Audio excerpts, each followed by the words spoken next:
کیونکہ ہیں ہم روایتوں کے امین، اور روایتیں ہماری پرانی ہیں، اور یہ روایتیں ہماری نہیں، آپ ہی لوگوں کی قائم کی ہوئی ہیں۔ وہ بریو بلڈ ڈونرز جن میں خاص طور پہ ہمارے ہیلتھ کے جرنلسٹ موجود ہیں، کہ جنہوں نے پہلی بار آج سے کئیوں سال پہلے، کوئی 15 سال 18 سال پہلے یہ روایت ڈالی کہ رمضان کے آخری عشرے میں جب تھیلیسیمیا کے بچوں کو بلڈ نہیں لگ رہا ہوتا تو ان کے رمضان کے آخری دن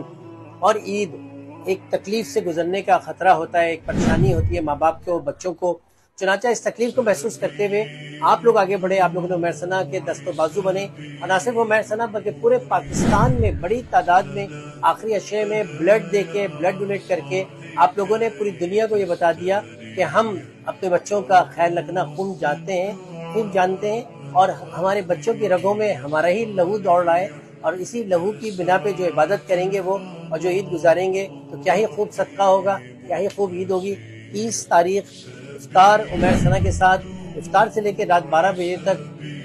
بلڈ ڈونیشن کا سلسلہ چلتا رہتا ہے۔ نوجوان بڑی تعداد میں آتے رہتے ہیں، بلڈ دیتے رہتے ہیں، اور یہ آخری عشرے کے قریب دیا ہوا بلڈ جب ان بچوں کو لگتا ہے تو ان کی کیا ہی خوب عبادات ہوتی ہیں، کیونکہ ماں باپ کے چہرے پہ ایک سکون اور خوشی نظر آتی ہے۔ ہم آپ کے منتظر رہیں گے۔ عمیر ثنا فاؤنڈیشن 30 تاریخ ہفتے کے روز افطاری بھی ساتھ کریں، تراویح بھی ساتھ پڑھیں، نماز بھی ساتھ پڑھیں، اور بچوں کو خون دے کے جائیں، تاکہ کیا ہی آپ کی عبادات، کئی گنا ان عبادات کا آپ کو اجر و ثواب ملے۔ جزاک اللہ خیر۔ السلام علیکم۔